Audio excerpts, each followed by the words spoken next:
So I'm going to go ahead and get into it.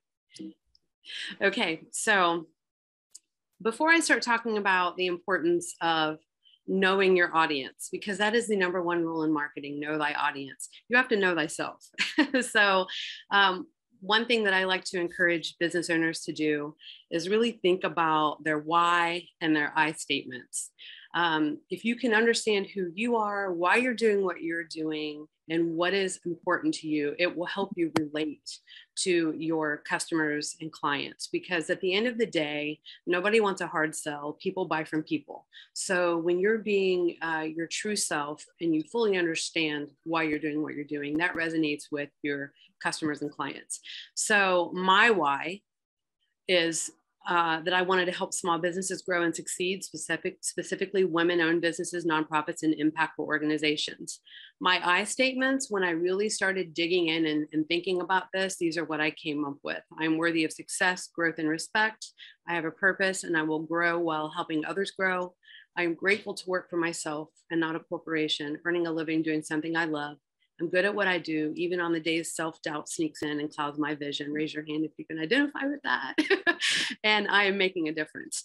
So these are just me sharing mine with you, and hopefully that will inspire you as you kind of dig into the course content that I'm providing for you, and you start filling things out and writing things in to help you better understand how to market yourself or your business. I hope you find this useful.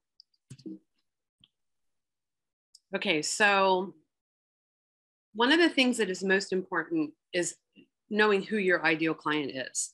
I'm sure we have a variety of backgrounds here of different industries, and each of your ideal clients is going to look a little different. Marketing principles are marketing principles, and they can be applied pretty much to anything as long as you tweak it a little to fit what it is that you're doing. So I've included this worksheet for you so that you can kind of start identifying who is your demographic. Who do you want to go after? Who are you going to be most successful with? Because generally, if you own a retail business or you offer services, you know, the most important thing is connecting with that client and then offering a solution to whatever their problem or their need is. With nonprofits, sometimes it's getting that visibility, making good contact in the community, and then finding ways to fundraise. Because with nonprofits, it's all about engaging with the community and sharing your passion for whatever the cause is, and making that excitement contagious to the point that others want to jump in and either volunteer their time or contribute financially. So whether you're a nonprofit or retail or whatever it is you're doing, you can kind of go through this worksheet and start to envision who are you selling to. And that will help you when you're creating your content. You know, what do you want to say? What words do you want to use? What ideology is going to speak to that person? What's going to draw them in? So you can see here, this worksheet is pretty simple. I mean, it's the industry, the location, what do they desire? You know, if you own a women's clothing boutique, I mean, I love retail therapy personally. So when we start marketing to that audience, we want to think what's going to make them feel good and happy. What are these individuals looking for? So we start thinking about what it is that they really want and what are they struggling with. For me personally, I've been to a couple of boutiques where the owners and employees were very hands-on, and they helped me pick things out, and they were very supportive. And sometimes for me, going into the fitting room can be stressful, and I can feel worse than better at the end. So if you have this boutique and you know that you're working with women specifically, and maybe even women in my age range that aren't a size 4 anymore and are in their mid 40s, that would be something that you would want to speak to, like with your digital marketing and your, you know, face-to-face marketing, is speaking to what their pain points or struggles might be. Figuring out what they value, what are their interests and hobbies, and also knowing what social media platforms they most often use. You know, if your target demographic is, you know, the 18 to 25-year-old age bracket, you know, they're on Instagram, Reels, Twitter sometimes, TikTok, big time. So it's really important to know where they are. I tell clients, you can have the best radio station on the whole planet playing the best music. And if no one knows how to find you on the dial, no one is tuning into what it is that you're saying or what you're broadcasting. So visibility is super important. And before we can get the visibility and have people acknowledging you and wanting to do business with you or support you, we have to make sure that your message is clear and concise, and that when it does reach them, they're drawn in, they're leaning in and going, oh, this is, a business I can support, or this is a need that I have. So this worksheet will help you with identifying those individuals. So when it comes to content creation, at one time I was actively managing probably 70 full social media, 70 different accounts in industries all over the board. Coffee company, a sausage company, nonprofits. It was such a wide variety that some days I didn't know what I was going to be working on. But regardless of how stressful and how time consuming and intimidating it can feel to know that you have to come up with these ideas and create content, there are 4 main pillars. And those are listed here, and that would be to educate, entertain, inspire, and inform. So I've put together some kind of general ideas here for educating. As you can see here, I again reference the clothing boutique. And if you wanted to educate someone, you can teach them how to accessorize. For me personally, I never know how to put a cute belt with something, and I always end up messing that up. So I would lean in on that. I would be like, oh, cool. I don't even know how to wear a wide belt with a loose, like a boho dress or something. So that's something that would interest me. I would lean in. Hacks on cleaning. Like if you own a cleaning business and you know a quick way to mix some vinegar and some magic together and make something sparkling clean, those are little tidbits that you can share that don't give away what you're doing, but it enhances or highlights what it is that you do. Shortcuts and life hacks are great. I have learned so many things, even on TikTok. I have learned beneficial little tips, whether it's cooking. I even learned how to properly put eye drops in my eyes without having to, just silly things. So if you can find little life hacks like that you can share with people that are related to your business and what you do and the services or products you offer, that's always very smart. And, I'm an expert in social media marketing, digital marketing, public relations, visibility. That's what I know. So because of that, I can offer these, tips and tricks to you all today, but each of you are an expert in what you're doing. And I'm hoping at the end, I get to hear from some of you and find out what it is that you all do. But you're an expert. You are more knowledgeable in what you do than most people, including me. So lean on that, be confident in the fact that you have information and knowledge that the general public likely doesn't, and that your customers are interested in engaging with or learning.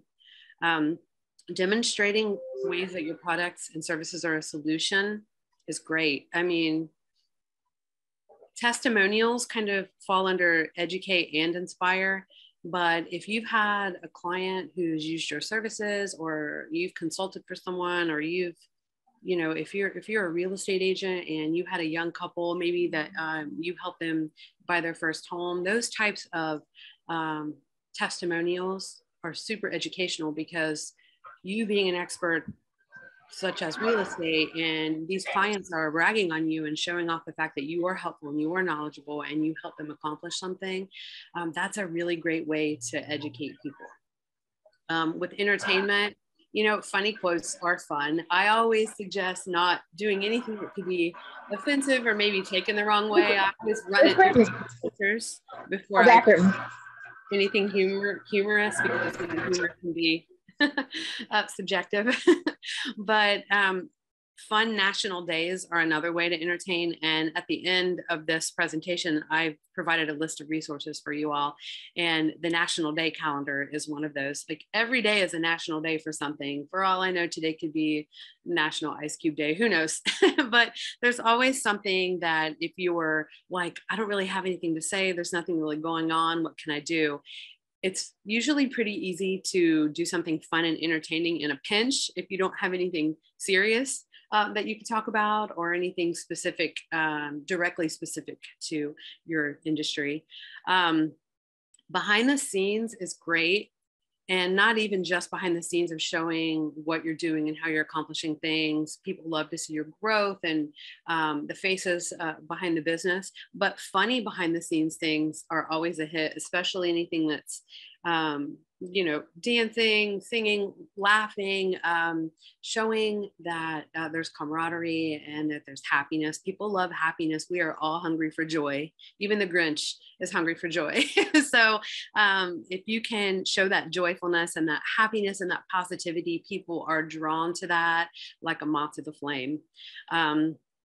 Lighter side is always a good idea. So entertaining content is always kind of a freebie. So if you can't think of anything that's going to educate, inspire, or inform at the moment, entertain is my go-to. It's an easy way to fill that gap.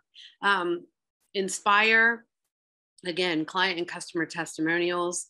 If you're wanting to be inspirational with that, it should be something that connects with others emotionally.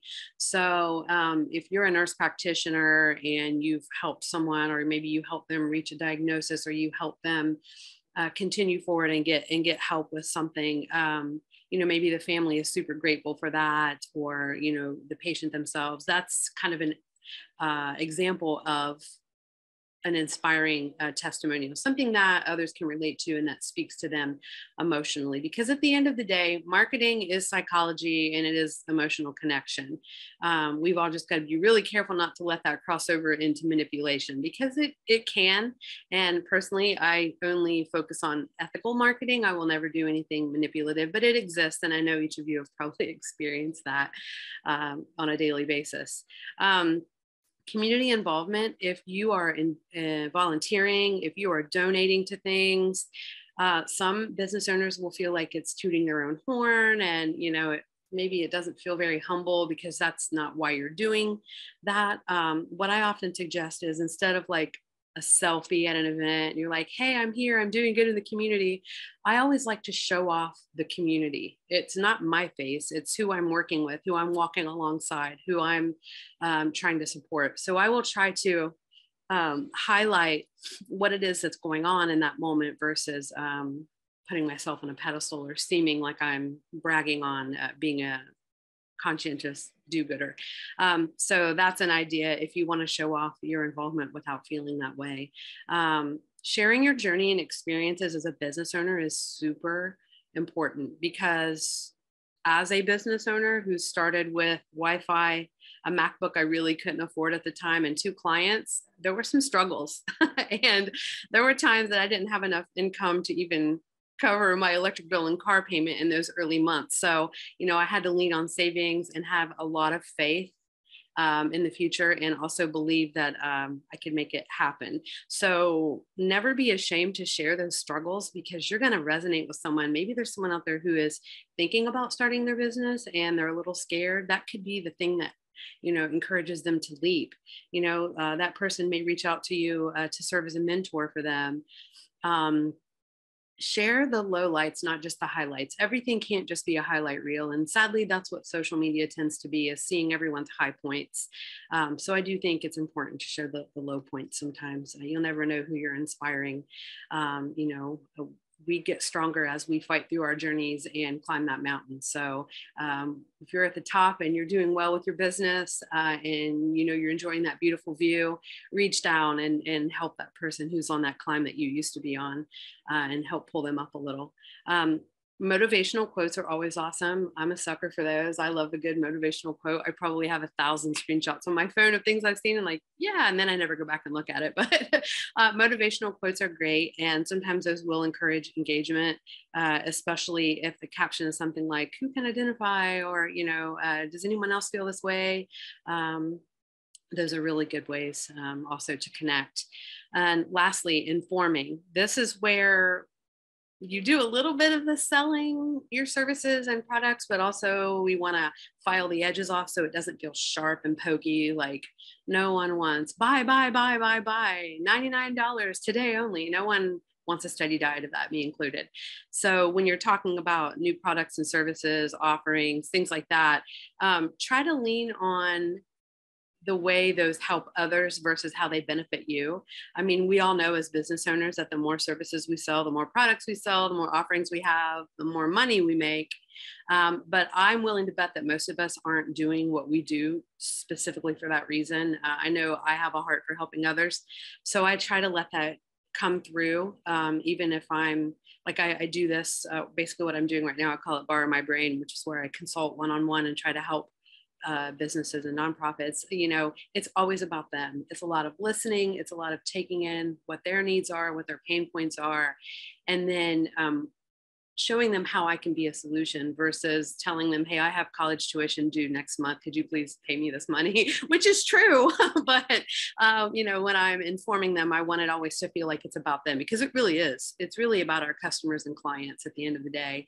And it's just a benefit for us to be able to offer that service and reap the rewards financially. Excuse me. I'm afraid I'm going to sneeze on you guys. I hope not. The other thing is life and business updates. Now, with personal life, I always discourage giving away too much, but also I'm a PR guru. So I encourage you to craft your narrative and decide how much you want to give away. For me, I just became a grandma like 2 weeks ago. I'm super excited about that. So at some point, I will probably post that to my business page because it's such a celebratory life event. Things like that are awesome. If your business is growing, or if you've mentored someone, if you've had something cool happen with your family, or someone's retired, or something cool like that has happened, don't be afraid to share that. I always advise not to go to a dark or negative place. Like if there's something maybe bad going on. I can give an example. My dad passed away in January, and I wanted to let my clients know that I'd be stepping away, but I also didn't want to make it feel too terribly sad. So I posted a photo of him and I at my ribbon cutting, and then a photo of me sitting on his lap as a little girl. And it was more about I'm stepping away to honor my father, to lay him to rest. So I still put a very heartfelt, emotional, you know, vibe with it, so I could share my grief, but in a way that my clients understood why I would be unavailable, and then likely felt empathy or identified with it somehow. So even when bad things happen, there's a way that we can make sure that our narrative is, you know, still professional. There's nothing I dislike more than seeing someone go rogue on a social media post, and I've seen it cause a lot of damage to people because they are reacted versus taking time to properly respond or say what it is they should have said. So with life updates, just be careful with that. It's delicate. Definitely share your joy. Like I said before, people love joyful things. With your business, definitely update. If you're hiring new staff, if you're growing, if you're opening a second location, if you're adding things, if you're expanding, promote that. Be your biggest advocate and promote it. Lastly, informing. This is a great way to talk about freebies, sales, giveaway promos. I'm not a huge fan of doing too much of that with freebies, sales, giveaway promos, because I don't ever like to see anyone cheapen their brand, their personal brand, or their products or services. But every now and again, if you tie it in with something that is kind of like low key celebratory of you, like say it's your anniversary. Oh, we've been here for X amount of years, we're celebrating this. So in honor of that, we're giving this away. If you can tie it in to a point of success or a point of growth, or something joyful, I think that's great. And if you're fundraising, maybe for an event, if you're doing a raffle or you're selling chances on something because you've donated like a basket or something, that's also a great way to inform without cheapening what you're selling. I hate to see, you know, you don't see commercials for Lamborghini, and you definitely don't see Lamborghinis on sale. So just remember, you know, there's a paperclip right now, a sterling silver paperclip on the Tiffany website that's like $700, and people are buying it. So just remember to elevate your brand, keep it elevated, see your value, and be kind of careful with freebies and sales and giveaway promos. But if you can tie them in a way that is a positive reflection on your services or products, definitely do it. So the next slide is a content planning exercise that I put together for you all. And it lists the categories that we just went over. And this is super helpful. Like when you're sitting down going, what am I even going to talk about? Because so many business owners that I work with and entrepreneurs, they have no idea. They're just winging it. And if you're winging it, your customers are going to feel that. It's not going to feel thoughtful. It's not going to feel planned out. It's not going to feel cohesive. So this content planning exercise will kind of help you. And if you can come up with photos, I encourage, take photos. If you have an iPhone or an Android with a nice camera, take photos. I mean, of all kinds of things. If you're having lunch at a local restaurant that you love, even if they've never shopped with you or bought a product with you or services, hype them up. Show off other businesses once in a while. Show off your business. Show off things that make people happy or feel inspired. I mean, you could be sitting at a park having lunch like on a Wednesday, and just take a picture of a lake or a pond or something and be like, you know, Wednesday vibes. And it's a little behind the scenes glimpse. And it also shows that even though you're an entrepreneur, you're carving out some little space for yourself and maybe just taking that 30 minutes of self-care. But this worksheet will kind of help you with that. If you can devote a little bit of time to just sit down and, you know, come up with 5 or so photos and just think about how can I tie this in with any of these 4 categories and the things that I just talked about.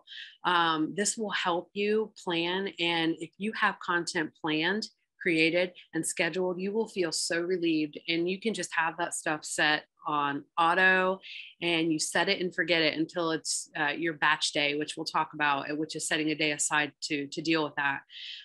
You'll have all that set, and then you can focus on the other things, because most of us did not get into our business to be a full-time marketing director or a full-time accountant. Those are the 2 worst things about owning a business. I hate doing accounting. And if any of you are accountants, God bless you, because that couldn't be me. But, you know, you have to focus on what it is that you need to be focusing on. You're, you know, growing your business, taking care of any staff you have, sales, income, you know, paying your bills. You have to be focused on all of that. So if you can simplify the marketing piece and the visibility piece, like I'm hoping that I can teach you to do today, you will feel such freedom, not only freedom mentally, but you will see the results of, you know, people interacting with that. Because the biggest thing with social media marketing is consistency. And not only is that the most important thing to the general public and your ideal audience, but it's the hardest thing for us to keep up with. And I totally get it. I mean, there are days where, you know, I don't have time to do my own marketing because I'm doing everyone else's marketing. So I don't even really market for myself anymore. But you'll get to that point where it won't feel so stressful. And this is just one of the tools I've included that can help you. Sales copy. Once you've figured out your visuals, you've got to start thinking about, what do I say? What's going to make them want to lean in? What's going to grab their attention? So this is a worksheet that will kind of help you figure that out. And again, we come back to the things we've talked about before. Once you get to know who you are, then it's time to learn who your audience is. So we revisit that here in the previous worksheet where you're kind of figuring out who your ideal client is. Now we figure out, how do we speak to them? So again, who are you selling to? You have to identify this. You can't just put a random message out there that's going to apply to everyone. There is no universal marketing, really. I mean, you have an audience, no matter what you're selling, products or services, you have an audience that wants what you've got. So once we know who you're selling to and we know what their pain points are, we can go through this. What are their objections? What is one big thing you offer that can be a solution to them? And again, that comes back to you doing some self-reflection, knowing yourself so you can know your audience better. Knowing the benefits of, if you're selling services, if you're selling products and goods, what are the benefits? I mean, if you're selling skincare products and you know for a fact that they're gonna make this wrinkle in my forehead go away, you need to sell that, because I'm buying it. So I'm your ideal client for that. And when you realize that, you know what to say. And then what makes you different? Do you give back somehow? Are there proceeds from sales going to something? Are you supporting? Are you bringing in interns? Are you doing something awesome by making money and then reinvesting either time and money elsewhere? Like, what is your mission? And again, this comes back to knowing yourself so you can know your audience. And then coming up with CTAs or calls to action. Those are, where can they find you? Your website, your socials, any place that they can find you. So I always suggest, if you're posting to Facebook, if you're posting to Insta, if you're doing reel stories, you can link stories now. If you have a website, especially if you're e-commerce and you're selling things, get them back to there, get them back. No matter where they find you, get them back to one specific place. If you're doing your selling on TikTok or Instagram, get them back there. But no matter where they find you, let's get them to circle back to that one CTA, especially where you can measure it. So if you have a website and you're selling from that website, you want to see how many clicks did you get, how many sales converted, how many clicks converted to sales. So wherever you are able to measure your success with digital marketing, I suggest having that be your primary call to action. And that's going to be different for each of you. Some people don't have a website and it's, social media only. And fortunately, Facebook and Instagram / Meta is making some good changes. I'm not happy with all their changes, and I'm sure some of you aren't either. But some of the things they've done with the new business suite is making it easier to measure, because if it's not measurable, it really doesn't matter. I mean, what's the point of putting it all out there if you can't see if it was impactful or not? So those CTAs are important. So really think about that and streamlining it. Have one central point that everything you post kind of brings them back to, especially the place where you can measure the success of that campaign or of that post. Okay, caption templates. Captions can get tricky, and there's an art form in writing these, because some things will stop people in their scrolling, and some things people will scroll right past. Now these templates are kind of specific to what I do, because I know my industry well. So these are kind of prompts that I created, but you can change them around to make them good for you and what it is that you're doing or selling. But these are some ideas on how to capture attention and how to dig in and talk a little bit about sales and promotions without being too terribly salesy, making it a little bit more interesting or captivating or attention getting, educating, giving a tip, personal behind the scenes. And these are just recommendations. But for me, I think they're, a point where you can jump off and come up with your own ideas. And maybe it'll lead you down some creative pathways where you can come up with things that are maybe a little bit more specific to what it is that you do. I mean, you're a social media user. So I tell people all the time, we are all on social media. The future of marketing, we all hold it right here in our hands. So I always tell clients when I'm consulting, you want content that would stop you in your tracks. So if you're just randomly, let me just throw this out there so I can check off the box and say, yeah, I posted something. Yeah, I'm active on social media. You want to put something out there that would slow your scroll, that would make you go, oh, that's interesting. And, the first line of defense there is visually. You want something that's going to visually capture their attention, but you only have them for like 2 or 3 seconds. They lean in. The next thing they're going to do is read. So if your caption doesn't draw them in a little further, you'll lose them. 2 to 3 seconds later, they're scrolling on to the next thing. So just remember, when you are thinking about how to make some of these caption template prompts fit your industry, what would interest you? There's a very good possibility that your ideal clients are much like you and share interests that you have as well. So you're kind of speaking to your people a little bit. So think about that. Think about what would stop you, what would interest you, and ultimately, what would make you want to either spend your time or money on what it is that you're trying to sell to others. So I hope that you find these helpful in some way. Okay, stories. I hope that you guys are using your Instagram stories and your Facebook stories, because the trends now, everyone loves video. Try not to sneeze, guys. I'm so sorry. Everyone loves video. I have found that stories will deliver even better than a post. I've seen stories get huge engagement and the posts get very little engagement. So what I always encourage is try to tie, if you've got a post going out, try to tie your story in with that post. And specifically on Instagram, if you do a new post and you want people to see it, share it to your story, put a cute little, emoji or something there. Or, if you're growing and you're announcing something like, oh, we're leveling up or level up with us, and try to get them to lean in and click and then go from the story out to your timeline. So they'll not only engage with the story, but they'll engage with your post as well. It's very important to have cohesiveness and make sure your branding is on point, make sure your message is on point, make sure it's somewhat aligned. It doesn't have to be exact. You don't want to share the same thing to your story as your timeline. I mean, people are going to be like, oh, it's the same thing, but similarities, similar message, maybe just rework a little bit. But stories, I think, are really easy. You can capture different little things, like maybe if Tuesday is the day that you decide you're going to capture content that you can schedule later on, you can take some little things and you don't have to use them in the moment. You can schedule that stuff out, or you can post that out later on. Capturing little moments. I mean, it can really be anything, and it can fall under all four of those pillars that we talked about. But stories are important. With behind the scenes, you can share your screen, show people what it is you're working on.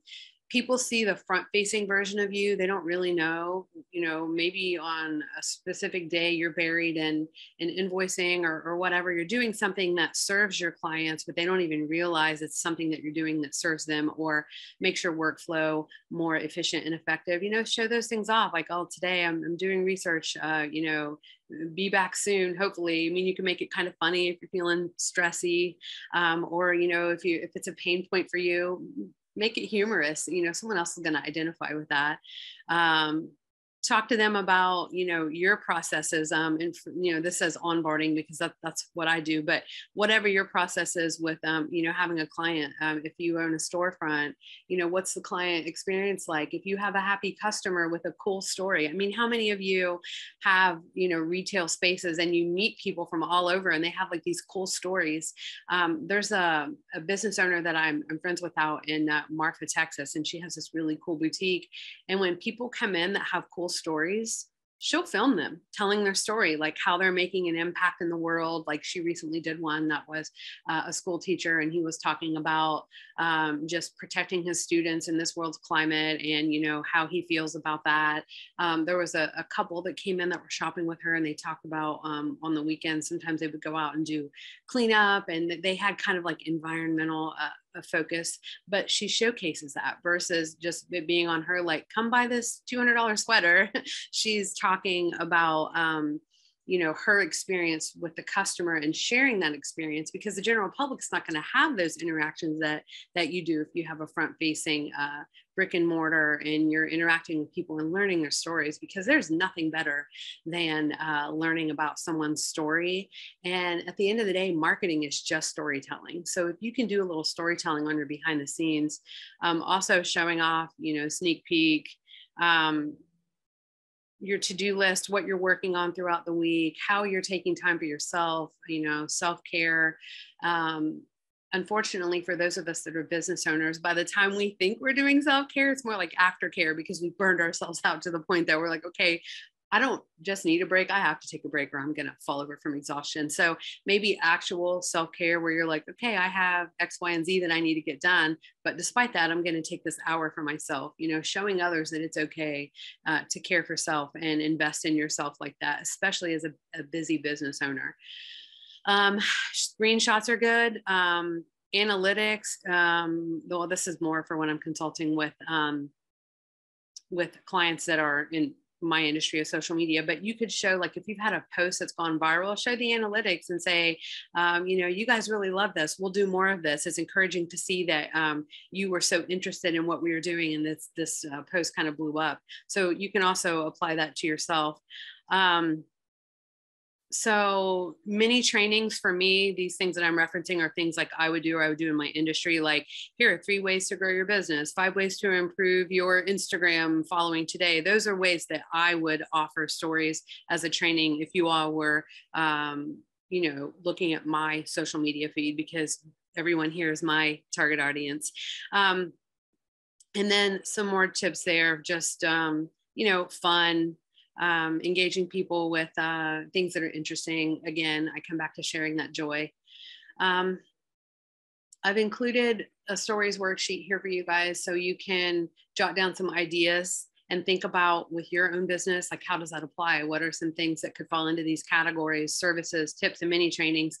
And then when you go to create and schedule and post your content, you've got a roadmap, because trying to navigate social media when you're already busy, you're already stressed out, you've got a million irons in the fire, and marketing just seems like a whole nother big angry iron in the fire that you have to deal with. It will provide peace, comfort, and confidence, knowing that you kind of have a roadmap or a game plan. So lean on this worksheet when you're planning. I hope it helps you. I can't wait to hear feedback for those of you who use these tools that I'm providing, because I really do hope that it helps you slay the beast of marketing and digital marketing. So what to post on each social media platform? There really is an art to what you put where. I don't know if any of you have TikTok, but TikTok has now outgrown Google. It's insane. There are shoppable posts on there now. You can show behind the scenes. You can really show your personality off. If you're someone who's comfortable showing off your quirky, cool side, interesting. And the more people like who you are as a human, the more they will want to support your business, especially if they know that you're, a little bit about your journey and what you're doing and how you're helping others and solving problems. Reels are the same thing. Don't recreate the reel. If you're doing TikTok, use that same content on Reels. If you're doing Reels, use it on TikTok. Don't try to create that content twice. It's no big deal if you post a TikTok to a Reel or a Reel to your TikTok. No one cares. They're just there for the content. We're all scrolling through and just trying to be entertained, informed, educated, inspired, the 4 pillars, basically. With Facebook, images are great. Video is great, especially with the watch sector, and people are scrolling through looking at a video, and it can be, anything. It really literally can be any kind of video that falls into the categories that I've been discussing. If you have a blog, or say you're published somewhere, like for instance, I used to write an inspirational, very share the joy newspaper column, and I would share that to my Facebook back in the day when I was trying to build clientele and really needed to get visibility and some notoriety out there. But that did a couple things for me. One, it showed, because my articles were always very uplifting and encouraging and empowering. So it not only showed that I am a joyful and, empowered person who wants to empower others, it showed that I volunteered my time to do this column. It showed my writing skills. And at the end of that, it told who I was and what my business was. So it was a great tie-in to come back to my business, because it was a tiny little promotion at the end. So if you're writing blog posts, or you've got articles, or you're published, definitely share that to your Facebook. Instagram obviously is all about the visuals. Everybody wants to see the pretty things. Having your feed look nice, your grid, definitely be thoughtful with your colors that you're using, how you're spacing your posts, how it looks on the feed. Generally people are scrolling and it's in a long line, but people will go and look at your grid as a whole. So there are ways that you can post, like say you want, say your branding colors are blue and white, and you want to do like a blue post that has a white font on it with a quote and then your logo. Say you want to have all of your little inspirational quotes branded to you. You can post that, and then you can do like 5 posts between, and then do another one, and then they will always line up on your grid. So if you space them properly, they'll always be 1, 2, or 3, and they'll go in a straight line, and it looks so clean and pretty on your Instagram feed. LinkedIn, Don't sleep on LinkedIn, man. I'm telling you, that is a powerful, powerful website, especially if you want to network. If you want to find, maybe you don't want to take on a full-time employee, but you want to find someone who's wanting to do some freelance work. If you're wanting to connect with other leaders in your industry, maybe you're looking to take on some freelance work. Like, I'm a consultant, so if I can identify people on there that need consulting, that's a great place for me to network. If I needed someone to work on web design or graphic design, it's a great place for me to find somebody to pull in on projects. You can talk about your business achievements there more so, I won't say more so, but more boldly. If you start talking on Facebook or Instagram about accolades and things like that, people could potentially perceive that as it being braggy, but it's the norm on LinkedIn. So if you've won an award, or you've been recognized in your community as a leader, LinkedIn is a really great place. And here's a sneaky way to get this onto your Facebook. Post it to your LinkedIn and then just share the link out to your Facebook. So while it does is direct them out to your LinkedIn, and then they're seeing it on your LinkedIn, which psychologically they're like, oh, cool, this person did this cool thing. It's on their LinkedIn. That makes perfect sense. What a great place to shine a spotlight on that. Video is also good on LinkedIn. If you've been interviewed, if you've been on any kind of podcast that, there's video of that, share that out there on LinkedIn. And if you're doing interviews and podcasts that have been recorded, those are great for Facebook, and those are great for IGTV as well, to put out on the longer video platform for Instagram. Pinterest is a great platform for specific industries. What I like about Pinterest is the lifespan of the posts. With Facebook, the average lifespan of a post is like 6 hours. Within 6 hours, generally it's buried. A tweet is like 90 seconds. An Instagram post, I think, might be an hour or less. But Pinterest, you can post something out there. Like if you own a cleaning business, or you have a boutique or whatever, and you're teaching people how to style things. I'll give an example. One of the cool things that I've seen clothing boutiques do on Pinterest is show how to pack. So if you've got a girls trip to Nashville, what do I pack? Or you're going to Vegas, they do like little flat lays on there, and they show people outfit ideas and what to pack, what to take. And those Pinterest posts, I've found things on there like that are 2 and 3 years old, and I still engage with them or save them or like them. So if Pinterest is a platform that fits what you do, it doesn't fit everyone. But if you have a cleaning business, a boutique, if maybe you're a mental health provider, maybe you're doing any of those number of things that would fit with Pinterest, you can always do images, texts. People love infographics, and then the step-by-step guides are great. If you're a personal chef or you own a restaurant, show a recipe on there that's public knowledge. You don't want to give away your secrets or your grandma's recipe or anything, but anything that you can put out there that's step-by-step that people might be searching for, like best chocolate chip cookie recipe in the world. I mean, there's probably someone searching for that out there right now. So those are things that you can put on Pinterest. Twitter, man, Twitter is, I have a love-hate relationship with Twitter because it can be great, but also for most of us small business owners, it's really not a super effective tool. If you're in a big city and you've got followers on Twitter who are super active and are super engaged with what you're doing, definitely use it. But for most small businesses, it really isn't that effective, but it's a personal choice. News articles, blog posts, funny little GIF files. If it works for you, share some of those things on there. If you want to, play around with Twitter and see if it works for you, those are some ideas. So on the bonus tips, native content, do that when you can instead of cross posting when you can. It's not always an option, especially when you're busy. You can tweak and repurpose. Like I said, if you've already done a video and you're going to use it on TikTok, don't feel bad about repurposing it, but like tweak the caption a little, or add a little razzle dazzle that sets it maybe slightly apart. Hashtags are important. I don't know if you guys are doing hashtag banking, but there's actually a website out there called Best Hashtag. I think it's best-hashtag.com. And you can put in what it is that you're selling and what you're doing, and it will show you the best hashtags. Be really careful with not using the ones that have like 2 million interactions, because it's going to get lost. Find some that have smaller interactions, a few thousand. If it's specific, like I'm in Chillicothe, Ohio. So if I was going to do like like a yoga studio, maybe hashtag Chillicothe yoga or hashtag Chillicothe fitness.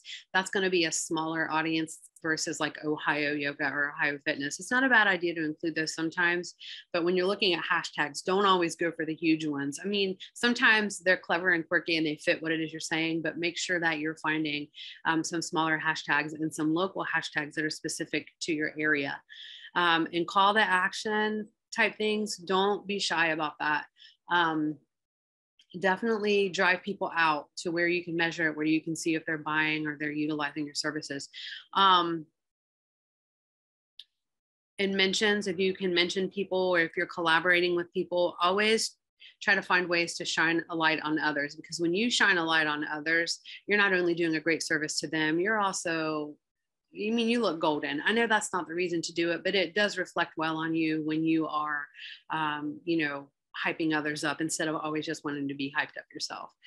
So those are some tips and tricks there for platforms and content to post.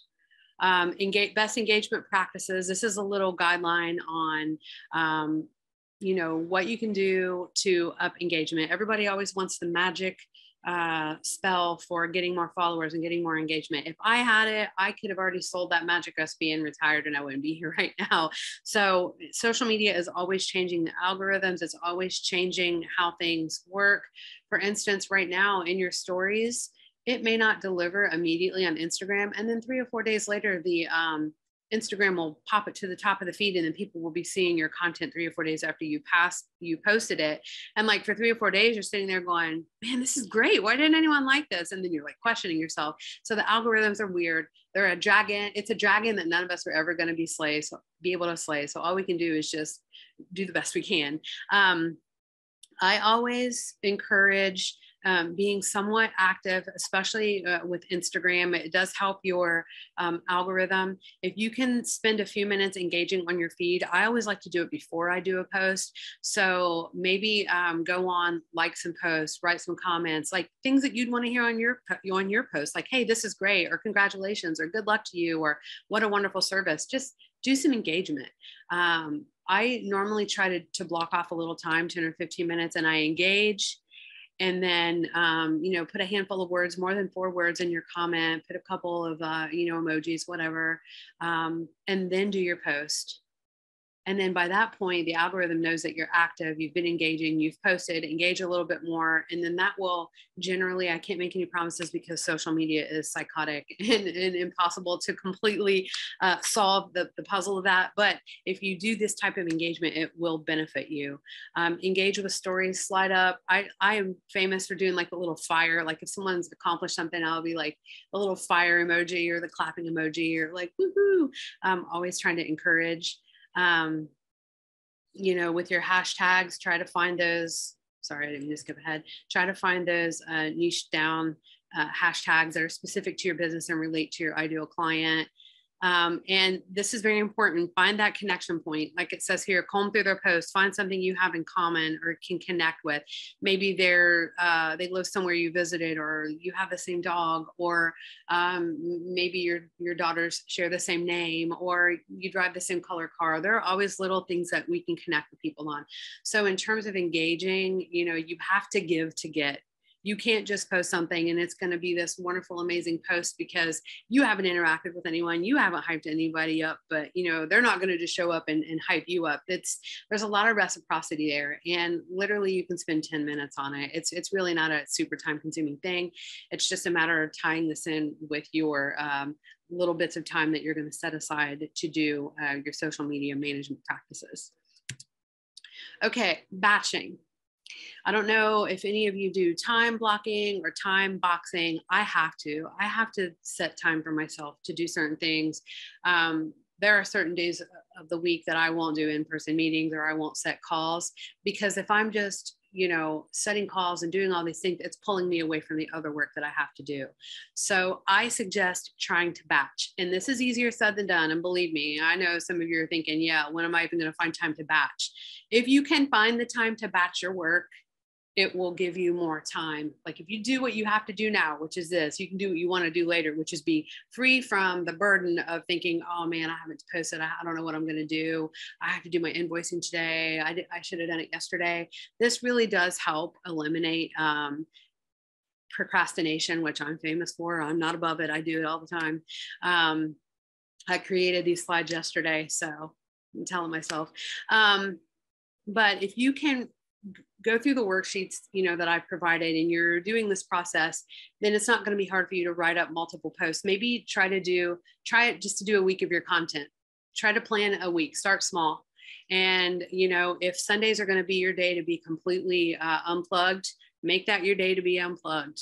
I always try to dial back on Sunday and refocus on self and kind of reset.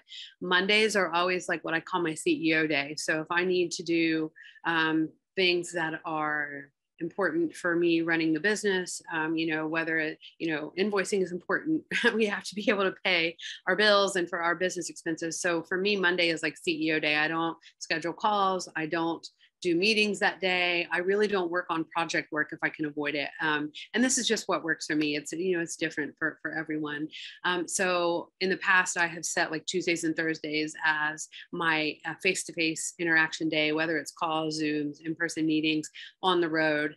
And then that gives me Wednesday and Friday to be doing project work. A lot of times, because I work for small businesses, sometimes they'll need me in the evenings or a weekend for an event. As a matter of fact, I have a client event Friday night from 6 to 9 p.m. I'll be capturing content. I'll be helping them create things for their own social media channels.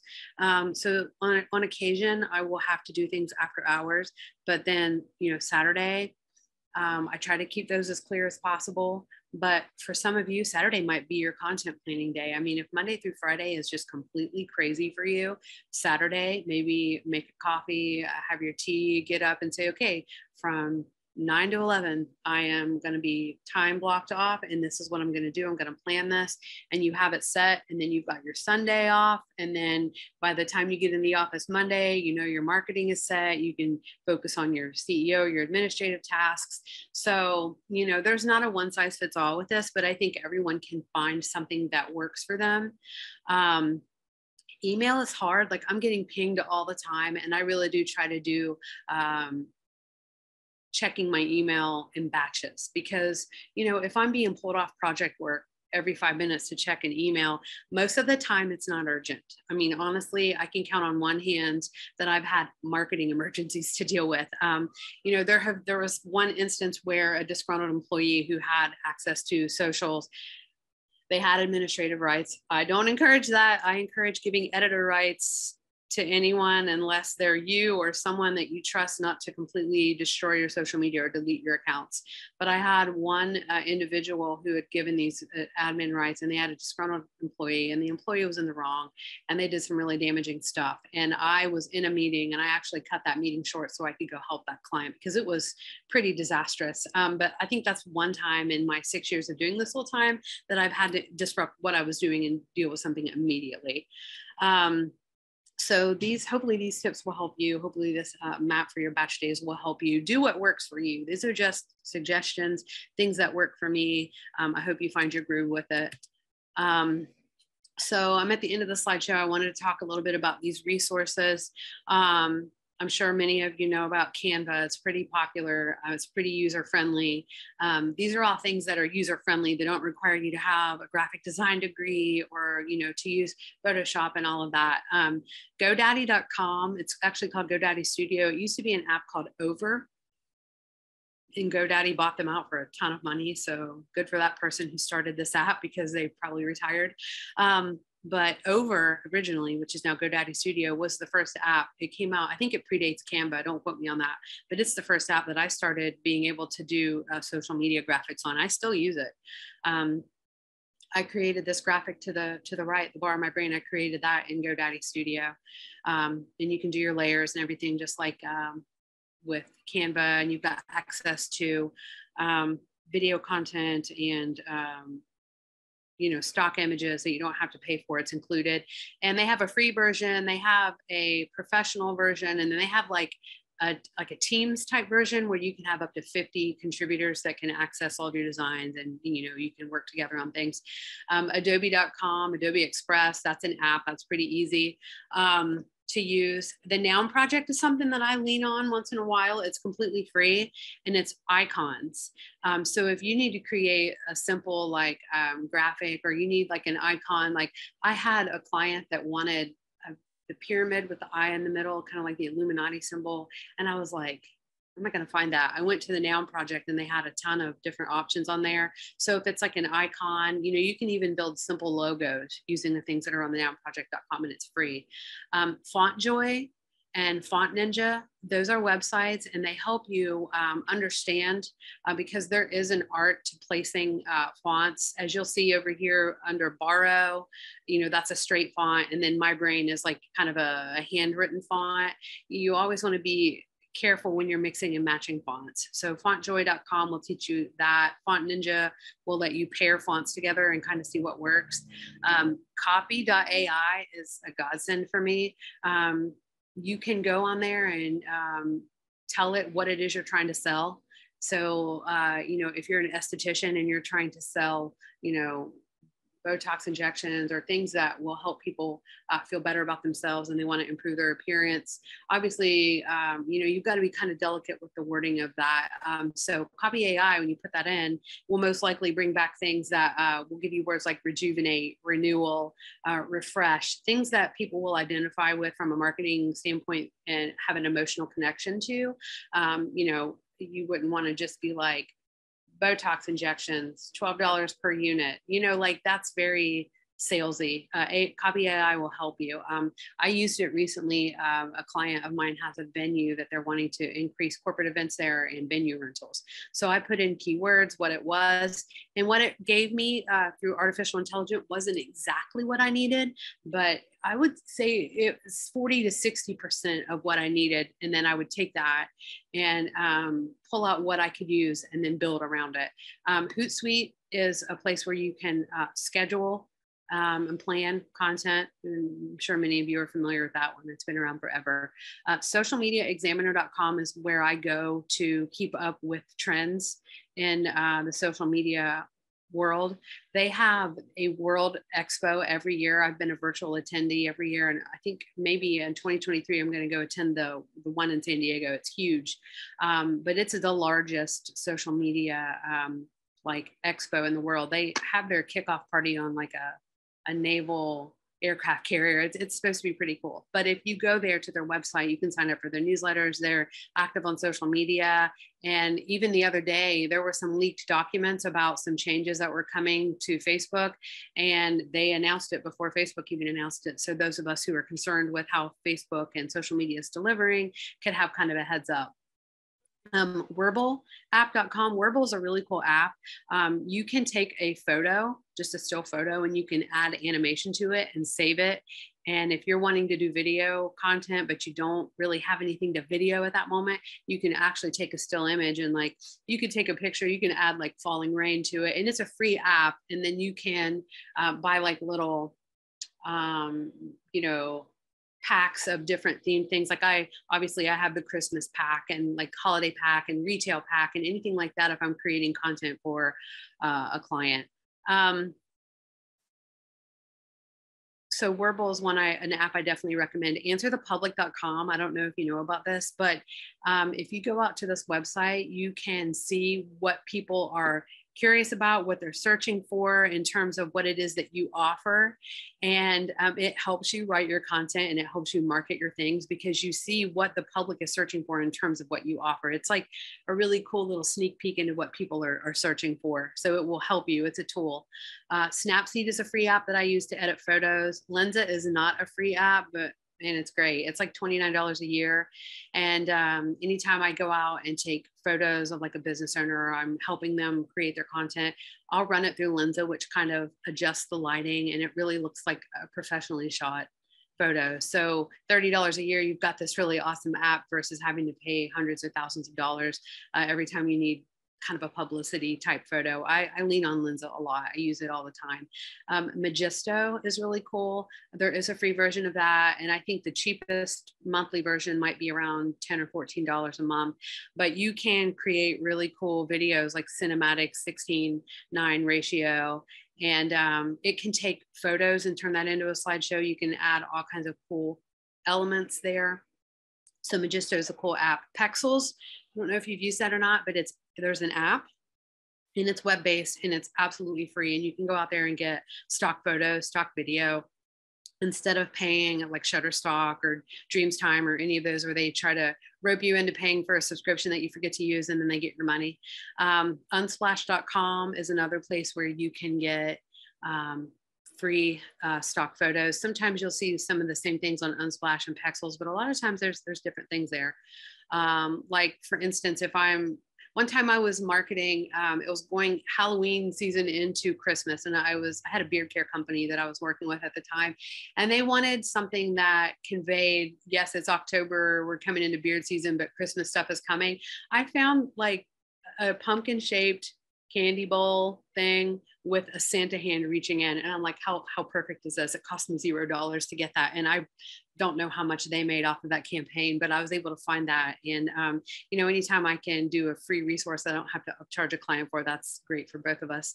The Font Candy is where you can do really cool word art. Like if you had a picture of you maybe hiking and you wanted to use the word "let's go," it will take the photo and carve out like that word, using those letters to create the picture. It's really neat.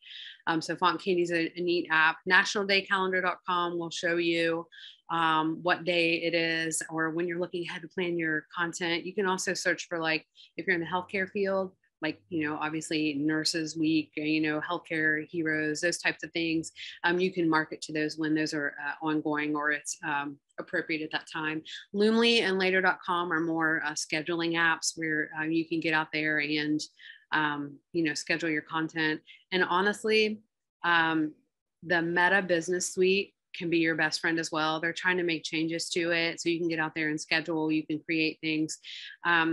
It's not great on the app, but if you're using desktop, the Business Suite isn't bad at all. So what I found is if I'm on the fly and I'm doing things from my mobile or my iPad, I don't lean on the Meta Suite that much. But if you've got time and you're planning, you can lean in on that and you can plan your stuff.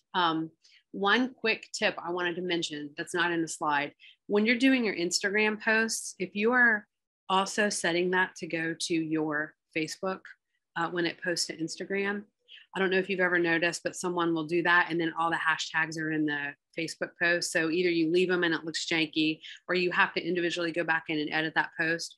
What I suggest doing is when you do your post to Instagram, if you're going to cross post and have it automatically go to your Facebook page, post your post with your caption on Instagram, let it go to your Facebook, immediately drop your hashtags, have them copied, know what they are and have them copied. You have about 10 minutes or less to drop those captions in the comment below, and it has the same effect. But if you wait too long, it won't. So you don't have to put all of your hashtags in your caption. Do your caption, let it cross post, do your hashtag groups, your hashtag banks, anything that you may have curated. Using that best.hashtag.com website will help you with that. But drop them in the comments so that it looks clean and consistent, because there's something about it that annoys me when I see a post go from Instagram to Facebook and they didn't even take the 10 seconds to clean it up. Just eliminate the need for that. It looks better on you professionally, and it's just a good idea. So that concludes my slideshow. I hope that you have found this to be helpful. You will be provided everything that you've seen here, and my contact information is here. So if you have questions, if you want to email me, if you want to set up, a little 15-20 minute call, I'll do that with you for free. We can do a little brainstorming session if you want to come up with any pain points or questions you have, and I will devote some time to those of you who are attending here. If any of you want to have like a little sidebar chat with me, we can schedule that. So I'm going to turn it back over to Bonnie, and thank you all very much. There's several thank yous in the chat too. It looks like everybody enjoyed you as well. Good. Well, my contact details are there. If anyone has questions after the fact, please reach out. People are why I do what I do. So I wish all of you great success, and thank you so much for hearing what I had to say today. you.